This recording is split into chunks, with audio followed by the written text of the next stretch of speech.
Mais même dans l'histoire, moi, c'est ça qui m'intéresse. Comprendre pourquoi telle ou telle personne a fait tel ou tel truc, et pourquoi est-ce qu'il a fait, comment il l'a fait, et quelles conséquences ça peut avoir. Le consommateur attend qu'on devine tout sur lui pour lui faciliter la vie.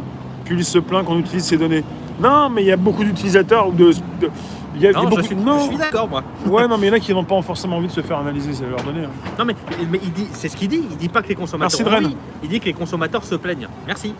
Ah, un CZK, j'aime bien, ouais. Merci, Les Dren. consommateurs se plaignent. Bah, Ouais. Ils se plaignent qu'on utilise les données, mais en même temps, ils sont contents que, D'avoir des produits, d'avoir par exemple, sur Internet, ça passe par exemple par Un des pubs qui correspondent mieux aux attentes des consommateurs. un profiling, enfin un accompagnement, un profilage.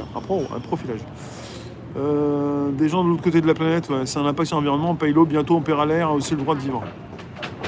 Ouais, bah vivre ça serait bien parce que moi j'aime bien payer le droit de vivre, hein, L'eau, on parce la que paye j'en déjà. connais beaucoup qui survivent, et vivre ils aimeraient bien aussi payer. L'eau, hein, on c'est la pour- paye déjà. Ouais.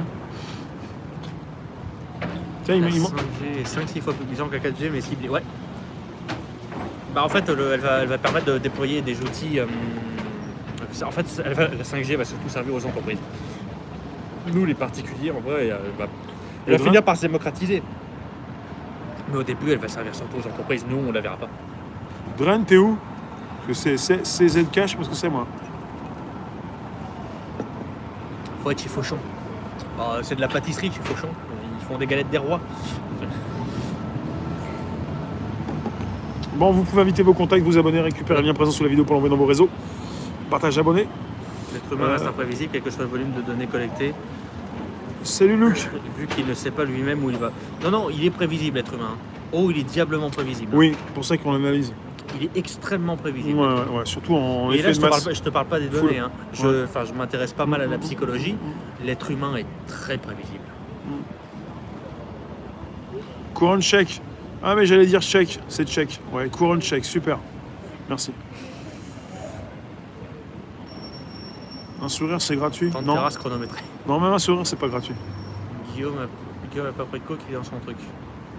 Pourquoi? Qui a dit que j'avais pris de la coke? Mais Je ne me drogue pas. un ego dans la room. Je me drogue Tu pas. les laisses évoluer pendant combien? 1 million d'années ou quoi? C'est comme les dés, elles font autant de bonnes choses et de bêtises.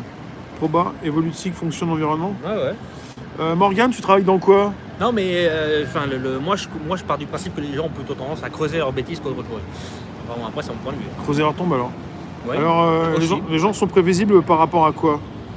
Par rapport à leur comportement. Ouais. En fait, on est capable l'être humain est prévisible dans le sens où on peut très facilement prédire comment il va réagir face à telle ou telle situation. Pour peu qu'on le connaisse un petit peu. Et justement, les datas permettent de connaître l'individu sans avoir à lui parler. Une entreprise, elle ne va pas aller parler à chacun de ses consommateurs.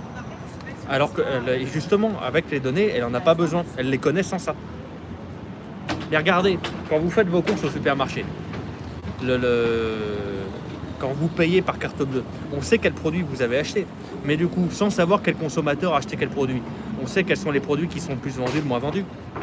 Ouais. Et après, là, il y a aussi le marketing, à savoir comment les produits sont placés, est-ce que les prix sont les bons prix, est-ce que le fait d'avoir varié le prix d'un produit, est-ce que ça a eu un impact, plus ou moins important, est-ce que le changement de rayonnage a eu de l'importance. Enfin,